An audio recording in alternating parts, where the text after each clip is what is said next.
Friends, welcome back to my YouTube channel electrical Gyan. जैसा कि मैंने आपको प्रॉमिस किया था फ्रेंड्स कि मैं एक डेडिकेटेड वीडियो टाइमर और रिले के ऊपर लाऊंगा कि इसका कनेक्शन कैसे कैसे होता है, क्योंकि पिछले वीडियोस में हमने देखा है कि स्टार्टर में टाइमर का बहुत बार यूज़ किया है और सभी सर्किट में हम लोग रिले का यूज़ करते हैं। तो आज आपको मैं टाइमर और रिले के कनेक्शन के बारे में बताऊँगा ताकि आपका डाउट पूरा क्लियर हो जाए। तो सबसे पहले बात करते हैं फ्रेंड्स टाइमर का। तो टाइमर हम लोग बेसिकली यूज़ क्यों करते हैं फ्रेंड्स? तो टाइमर हमारा दो टाइप का होता है। एक होता है ऑन डिले टाइमर और एक होता है of delay timer. On delay timer का मतलब है फ्रेंड्स कि हम टाइमर में हमको जितने सेकंड बाद उसको दूसरे सर्किट को ऑन करना हम सेट कर देंगे। तो ऑन डिले टाइमर सिर्फ ऑन होता है, ऑफ हमको दूसरी जगह से हमको उसको करना पड़ता है। और ऑन और ऑफ डिले टाइमर होता है, ये ऑन और ऑफ डिले टाइमर है ना, ये एक ऑन डिले टाइमर होता है, एक ऑन और ऑफ डिले टाइमर होता है। ऑन और ऑफ डिले टाइमर में ये होता है कि हम उसको ऑन किस टाइम में होगा वो भी सेट कर सकते हैं और कब ऑफ होगा वो भी हम उसमें टाइम सेट कर सकते हैं। ऑन डिले टाइमर का यूज़ हमने जैसे पिछले वीडियो में मैंने बताया था स्टार्टर में हमने किया था, जिसमें कि हमारे जैसे 5 सेकंड का हमने सेट कर दिया तो 5 सेकंड के लिए स्टार कॉन्टेक्टर पिकअप रहेगा, 5 सेकंड के बाद दूसरा कॉन्टेक्टर पिकअप हो जाएगा। जैसे कि मैंने आपको उसमें स्टार्टर में बताया था कि जैसे टाइमर में मैंने बताया था फ्रेंड 3 पॉइंट रहता है। टाइमर में 3 पॉइंट रहते हैं।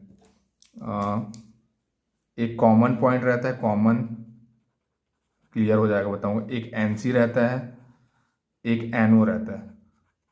तो जो कॉमन से है, जो हमारे कॉमन में फेस दिए रहते हैं दोनों के लिए, तो यहाँ फेस रहता है और ये एनसी रहता है पहले से ही। और जितना हम लोग इसमें मान लो टाइमिंग सेट कर देते हैं कि 5 सेकंड का टाइम सेट कर देंगे, ये ऑन डिले टाइमर का बता रहा हूँ मैं। तो 5 सेकंड का टाइम सेट कर देते तो ये 5 सेकंड तक ये एनसी रहेगा, 5 सेकंड बाद ये हो जाएगा। जैसे कि ऑन डिले टाइमर में क्या होगा फ्रेंड, हमारा ये एनसी रहेगा, 5 सेकंड बाद ये जो एनसी है वो जो यहाँ से कट के ये वाला इस पॉइंट से आने लगेगा सप्लाई। जैसे हम इसको स्टार में कनेक्ट कर दिए थे, स्टार में कनेक्ट कर दिए इस कॉन्टेक्टर को, तो ये 5 सेकंड के बाद इस तक इसमें आएगा। 5 सेकंड बाद ये वाला जो एनओ है वो एनसी होकर डेल्टा वाला कॉन्टेक्टर पिकअप हो जाएगा और इसमें सप्लाई आएगा। इसको बोलते हैं हम ऑन डिले टाइमर। इसका हम स्टार्टर में बहुत जगह इंडस्ट्रियल एरिया में यूज़ करते हैं। तो इसमें होता क्या है, हमारा पॉइंट रहता है, जैसे ये 15 नंबर का पॉइंट हो गया, 16 नंबर का पॉइंट हो गया, यहाँ पे एक 17 रहता है और ये 18 नंबर का पॉइंट हो गया, है ना। तो ये जो टाइमर रहता है 240 वोल्ट एसी का रहता है, एसी में चला सकते हैं, है ना। और 240 वोल्ट एसी में आता है और 24 वोल्ट एसी और 24 वोल्ट डीसी सप्लाई वाला भी टाइमर आता है और इसमें भी हम यूज़ कर सकते हैं। मतलब 240 वोल्ट एसी यूज़ कर सकते हैं, 24 वोल्ट एसी में यूज़ करते हैं और 24 वोल्ट डीसी में भी हम इसको इस्तेमाल करते हैं। और ऑन और ऑफ डिले टाइमर क्या होता है, जैसे मैंने आपको बताया ऑन ऑफ में क्या होता है, हम उसमें ऑन होने का टाइम दे सकते हैं। जैसे कि स्ट्रीट लाइट वगैरह जो ऑन होता है ना, स्ट्रीट लाइट हो गया, और बाकी बहुत जगह इंडस्ट्रियल एरिया में भी यूज़ करते हैं बहुत सारी चीज़ों को ऑन करने के लिए। जैसे स्ट्रीट लाइट में मैंने शाम को 6 बजे का उसमें टाइमिंग डाल दिया, उसमें सेट कर दिया कि 6 बजे शाम को ऑन हो जाना चाहिए। तो शाम को 6 बजे ऑन हो जाएगा और उसमें ऑफ टाइमिंग डाल दिया मैं कि शाम को सुबह 7 बजे वो ऑफ हो जाना चाहिए। तो सुबह 7 बजे क्या हो जाएगा, ऑफ हो जाएगा। तो उसको ऑन ऑफ डिले टाइमर बोलते हैं कि उसमें ऑन करने का भी हम टाइम डाल सकते हैं और ऑफ करने का भी टाइम डाल सकते हैं। तो ये बेसिक डिफरेंस होता है फ्रेंड। जैसे मैंने पिछले वीडियो में बताया था आपको कि टाइमर में होता क्या है बेसिकली। जैसे ये टाइमर है, इसमें एक A1 पॉइंट रहता है, एक A2 पॉइंट रहता है। अगर इसमें हम 110 वोल्ट यूज़ कर रहे हैं, 240 वाला यूज़ कर रहे हैं, तो इधर से एक फेज दे देंगे और इधर से ये न्यूट्रल रहेगा। इसी में एक कॉमन पॉइंट रहता है और यहीं से ले जाके हम कॉमन में सप्लाई देते हैं। कॉमन मतलब ये दोनों के लिए रहता है। और इसी में एनसी पॉइंट रहता है, एनओ पॉइंट रहता है। एनसी से जहाँ देना है, जैसे हमने स्टार को पिकअप करने के लिए था तो स्टार को दे दिया था, और एनओ से दे दिए रहते हैं, जो जितना हम टाइम सेट करते हैं उसके अकॉर्डिंग दूसरा वाला पिकअप कर जाता है। तो इसमें होता क्या है, कैसे सेट करते हैं वो बता देता हूँ मैं। टाइमर में होता क्या है, उसमें 2 क्लॉक बने रहते हैं, है ना। 2 क्लॉक बने रहते हैं, उसको सेट करने का एक फॉर्मूला होता है। उसमें रहता है TS equals to small t equals to into capital T, है ना। ऐसे करके उसमें दिया रहता है। और यहाँ पे ये 2 क्लॉक बना है, टाइमर में बना रहता है, बता रहा हूँ मैं आपको, ये टाइमर में, है ना। और टाइमर में हमारा कुछ भी टाइम लिखा रहेगा, जैसे मान लो ये कैपिटल टी है, ये स्मॉल टी है, यहाँ पे हमको 30 सेकंड में सेट करना है, तो यहाँ पे 30 लिखा है, यहाँ पे 3 मिनट लिखा है, यहाँ पे 30 सेकंड लिखा है, ऐसे ऐसे करके ये 2 मिनट ऐसे करके कुछ कुछ लिखा है। यहाँ पे जैसे स्मॉल टी में भी हमारा यहाँ पे 1 सेकंड करके है, यहाँ पे 2 सेकंड करके है, ऐसे करके हमारा इसमें रहता है। हमको टेस्टर के थ्रू या किसी भी के थ्रू हम उसमें ऐसे सेट कर सकते हैं। हमको 30 सेकंड में मान लो सेट करना है, तो हम स्मॉल टी को 1 सेकंड में सेट कर देंगे और जो कैपिटल टी है उसको 30 सेकंड में सेट कर देंगे। तो दोनों का मल्टीप्लाई करेंगे तो कितना आएगा, स्मॉल टी को 1 सेकंड में सेट कर दिया, कैपिटल को 30 में, तो इसको 30 सेकंड। तो ये क्या होगा, टाइमर हमारा 30 सेकंड तक यहाँ से एनसी रहेगा, 30 सेकंड बाद ये एनओएनसी हो जाएगा हमारे जहाँ पे हमको देना है सप्लाई वहाँ पे चले जाएगा। तो ये बेसिकली टाइमर का काम होता है फ्रेंड्स। होप आपको ये समझ आ रहा होगा।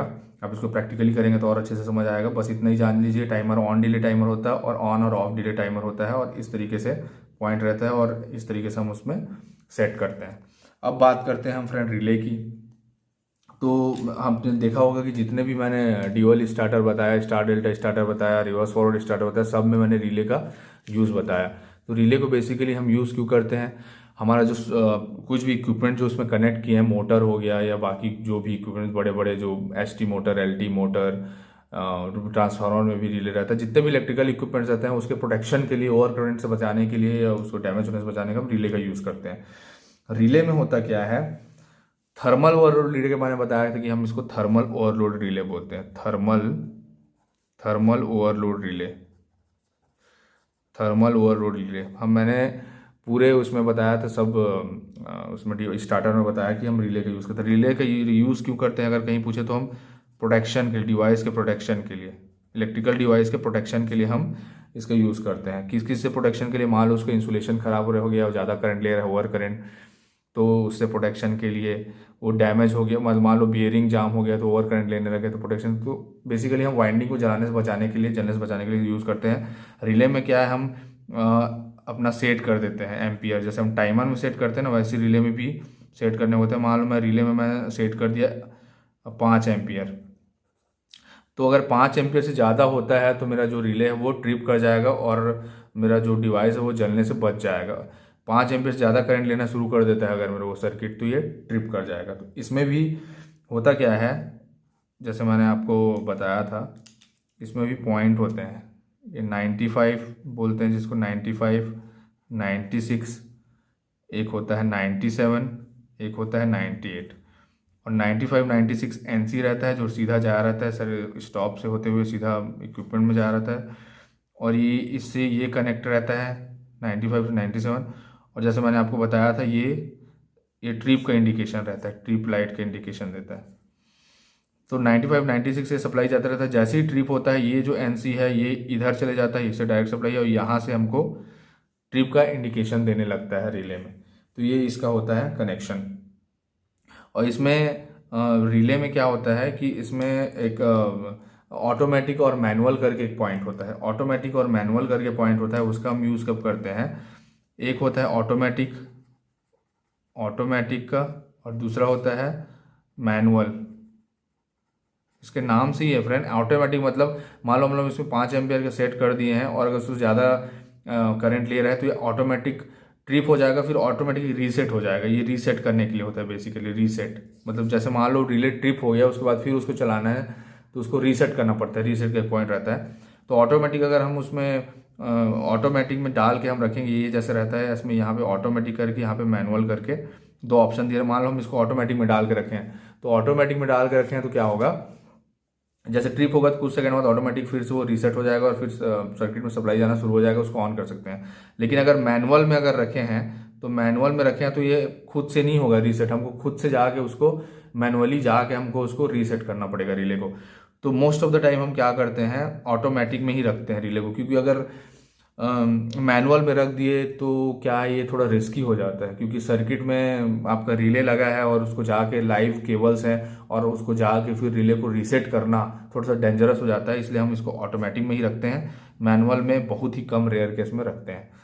तो इसका ये हो गया। और इसको टेस्ट करने के लिए एक पॉइंट भी रहता है जिसमें हम ओवर करंट उसको ट्रिप करवा के देख सकते हैं कि कॉन्टेक्टर से रिले सही काम कर रहा है कि नहीं। तो उसमें एक उसको चेक करने के लिए पॉइंट भी रहता है रिले में, जिसको हम ऑन करके उसमें देख सकते हैं कि रिले सही में ट्रिप कर रहा है, काम कर रहा है कि नहीं। तो ये मान लो जैसे कॉन्टैक्टर है, कॉन्टैक्टर है ना, इसके ही नीचे यहाँ पे हम रिले ऐड करते हैं, रिले जोड़ देते हैं। यहाँ पे L1 L2 L3 पॉइंट रहता है, यहाँ पे T1 T2 T3 पॉइंट रहता है। और होता क्या है यहाँ पे रिले में, बेसिकली होता क्या है, इसके अंदर में बायोमेट्रिक स्ट्रिप लगे रहते हैं। जैसे L1 L2 L3 है ना, यहाँ पे ये बायोमेट्रिक स्ट्रिप रहेगा, पट्टी, दो धातु से मिलकर बनी हुई पट्टी लगी रहती है। और ये यहाँ से T1 T2 T3 यहाँ से आउटगोइंग जाती है, यहाँ से हम कॉन्टैक्टर में इसको यहाँ पे जैसे दिखाया वहाँ पे कॉन्टैक्टर से जोड़ दिए रहते हैं। तो ये बायोमेट्रिक स्ट्रिप क्या होती है, जैसे मान लो मैं यहाँ पे इसमें 5 एम्पियर सेट कर दिया हूँ, तो 5 एम्पियर से ज़्यादा अगर इससे करंट फ्लो होता है इस स्ट्रिप से, इस पट्टी से, तो ये क्या हो जाती है, जो NC है उसको NO कर देती है, खिसक जाती है पट्टी। ये जो ऐसे है वो ऐसे थोड़ी तिरछी हो जाएगी, खिसक जाएगी, है ना। तो उसी को ट्रिप करना, वो ट्रिप हो जाना बोलते हैं। फिर रीसेट करते हैं तो ये पट्टी फिर आके अपनी जगह में ऐसे फिर आ जाती है, दोबारा नॉर्मल कंडीशन में हो जाती है। तो इस तरीके से हम बायोमेट्रिक स्ट्रिप का यूज़ करके हम अंदर में रहता है रिले का